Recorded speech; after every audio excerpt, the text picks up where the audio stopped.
दोस्तों नमस्कार, स्वागत है आप सभी का ऑनलाइन फर्स्ट यूट्यूब चैनल पे। जैसा कि दोस्तों आप जानते हैं किसी भर्ती संबंधित कोई भी जानकारी होती है आप सभी को ऑनलाइन फर्स्ट चैनल के माध्यम से दी जाती है। इस वीडियो में हम बात करेंगे कई बड़ी और लेटेस्ट अपडेट के बारे में। तो चलिए दोस्तों वीडियो शुरू करते हैं। वीडियो को लाइक कर दें, साथ ही शेयर कर दें और चैनल को सब्सक्राइब करना बिल्कुल ना भूलें, जिससे कि जानकारी आप सभी को ऑनलाइन फर्स्ट चैनल के माध्यम से रियल ऑथेंटिक सबसे पहले मिलती रहे। शुरुआत करेंगे सबसे पहली अपडेट के बारे में, जो कि संबंधित है प्राथमिक शिक्षक भर्ती यूपीटीईटी और साथ ही सीटीईटी से बीएड बहाल को लेकर। आप जानते हैं कि उत्तर प्रदेश के अंदर तमाम याचिकाएं बीएड को बहाल करने के लिए प्रतीक मिश्रा की तरफ से लगाई गई हैं। प्रतीक मिश्रा की तरफ से सबसे पहली जो याचिका दाखिल की गई थी वो यूपीटीईटी से बीएड छात्रों को बहाल करने के लिए थी और साथ ही प्राथमिक शिक्षक भर्ती से। लेकिन उत्तर प्रदेश में अभी तक प्राथमिक शिक्षक भर्ती तो आई नहीं है, लेकिन यहाँ पे यूपीटीईटी से पहले ही बीएड को लेकर रोक लगा दी गई है। अभी तक उनके प्रमाण पत्र जारी नहीं हुए। अब उसी के साथ उनके माध्यम से एक और याचिका दाखिल की गई और वो याचिका संबंधित है प्राथमिक, इसके अलावा सीटेट से भी बीएड को बहाल करने के संबंध में। इसको लेकर कल की तारीख में एक सुनवाई देखने के लिए मिली थी, जिसके बारे में मैंने आप सभी को बताया भी था कि इसको लेकर आज एक मामला लगा हुआ है और जैसे ही सुनवाई खत्म होगी आप सभी को जानकारी दे दी जाएगी। लेकिन सुनवाई खत्म हो जाने के बाद अधिवक्ता थोड़े से बिजी थे, जिसके चलते उन्होंने देर रात को अपडेट दी। फिर मैंने आप सभी को आज सुबह की वीडियो में आपको जानकारी देने के लिए सोचा। यहाँ पे लिखा हुआ है, रेट संख्या आप सभी के सामने देखने के लिए मिल जाएगी। मुद्दा संबंधित है 18 नवंबर 2022 को लेकर इस याचिका को पहली सुनवाई देखने के लिए मिली थी और कल ये मामला कोर्ट नंबर 33 में सीएल नंबर 58 पर लगा हुआ था।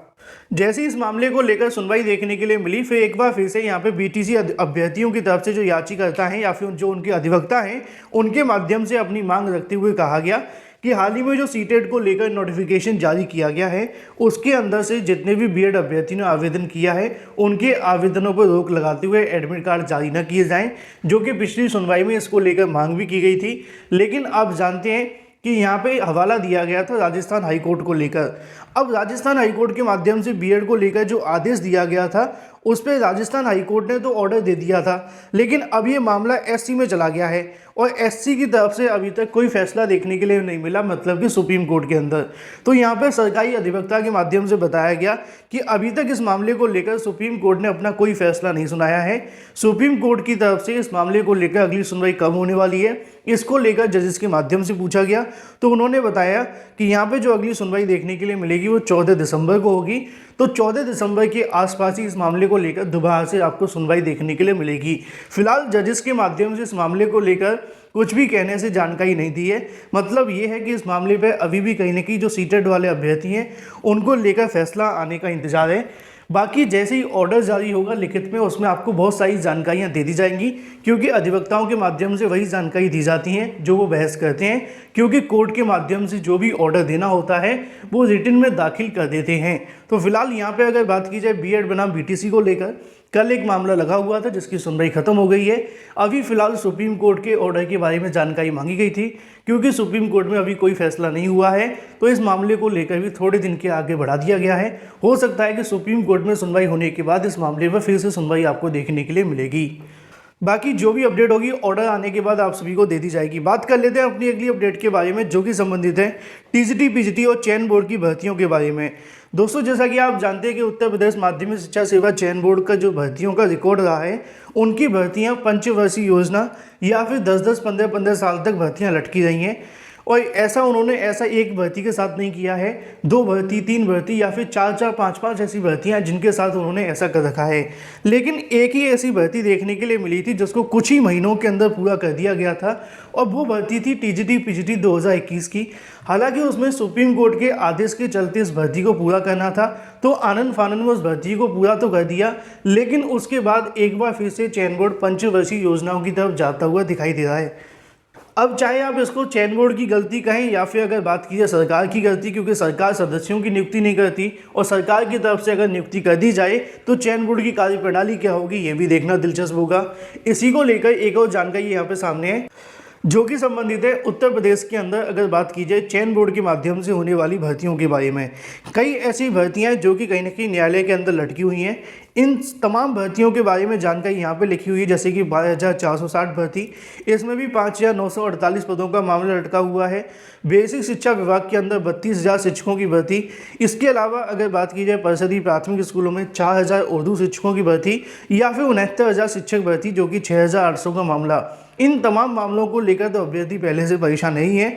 इसके बाद भी अगर बात की जाए उत्तर प्रदेश माध्यमिक शिक्षा सेवा चयन बोर्ड के माध्यम से निकाली गई 2013 में प्रधानाचार्य की भर्ती, जो कि यहाँ पे 9 साल बाद भी कहीं ना कहीं जो परिणाम घोषित किया गया और परिणाम फिर से विवादों में घिरता नजर आ रहा है। परिणाम से असंतुष्ट अभ्यर्थियों के माध्यम से हाईकोर्ट में याचिका दाखिल कर दी गई है। अभ्यर्थियों का कहना है कि जिन स्कूलों के लिए प्रधानाचार्य का चयन होना है वहाँ इंटरव्यू के लिए केजिंग बनाने का भी नियम नहीं है। इंटरव्यू में मेरिट के अनुसार 5 भाई अभ्यर्थियों के माध्यम से उसी स्कूल के 2 वरिष्ठतम शिक्षकों यानी कि कुल 7 को यहाँ पे शामिल किया जाता है। लेकिन प्रधानाचार्य भर्ती 2013 की अगर बात की जाए इस नियम का पालन नहीं किया जा रहा है।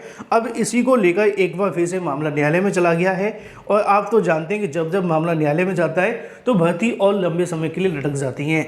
यही हाल चयन बोर्ड की भर्तियों का है और यही हाल टीजीटी, पीजीटी और भी तमाम भर्तियों को लेकर है। बात कर लेते हैं अपनी अगली अपडेट के बारे में, जो कि संबंधित है पीएनबी के माध्यम से एग्जाम डेट के बारे में। सचिव परीक्षा नियामक अधिकारी की ओर से परीक्षा की तारीखों को लेकर कार्यक्रम घोषित कर दिया गया है। जानकारी देखने के लिए मिल रही है कि 19 दिसंबर से देखने के लिए मिलेंगी डीएलएड की सेकंड सेमेस्टर की परीक्षाएं। तो वहीं अगर बात की जाए फोर्थ सेमेस्टर के बारे में, इनकी जो परीक्षाएं आपको देखने के लिए मिलेंगी वो 21 से लेकर 24 दिसंबर के बीच में करवाई जाएंगी, जिसके बारे में डिटेल जानकारी पीएनबी के माध्यम से जारी कर दी गई है। जो भी डीएलएड के सेकेंड और इसके अलावा फोर्थ सेमेस्टर के संबंधित अभ्यर्थी हैं ऑफिशियल वेबसाइट पर जाकर चेक कर सकते हैं। बात कर लेते हैं अपनी अगली अपडेट के बारे में, जो कि संबंधित है 69,000 शिक्षक भर्ती। 69,000 शिक्षक भर्ती को लेकर छोटे छोटे मामले लगातार देखने के लिए मिलते रहते हैं।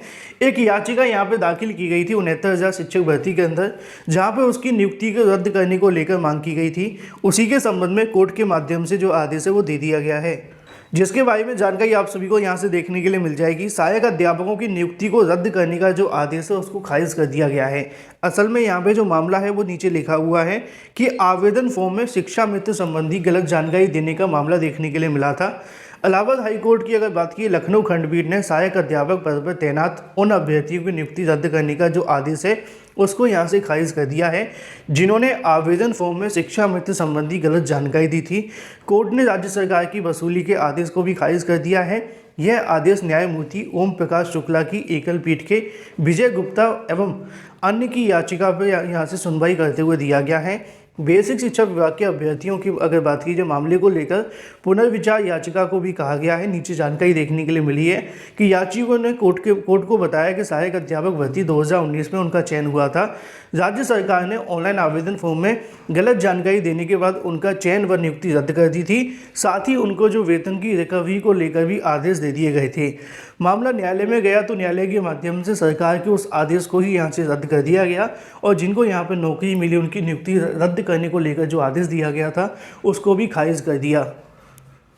बात कर लेते हैं अपनी अगली अपडेट के बारे में, जो कि संबंधित है 2400 पदों पर नई भर्ती के बारे में। यहाँ पे दोस्तों आप सभी को जानकारी देखने के लिए मिलेगी। अगर बात की जाए तो कुछ और भर्तियाँ लिखी हुई जैसे कि बीपीएससी के माध्यम से भर्ती, इसके अलावा अगर बात की सीएसआईआर के माध्यम से भर्ती, इन तमाम को लेकर नीचे ऑफिशियल वेबसाइट लिखी हुई है, जाकर चेक कर सकते हैं। लेकिन कुछ भर्ती यहाँ पर भी लिखी हुई है 2382 पदों पर, जो कि संबंधित है यूपीपीएससी के माध्यम से, जिसको लेकर नोटिफिकेशन भी जारी कर दिया गया है। अधिक जानकारी के लिए नीचे लिखी हुई वेबसाइट पर जाकर आवेदन से संबंधित जानकारी के लिए नोटिफिकेशन डाउनलोड करके पढ़ सकते हैं। फिलहाल इस वीडियो के माध्यम से इतना ही, मिलते हैं अगली वीडियो में। Till then take care, tata bye bye and thank you for watching this video.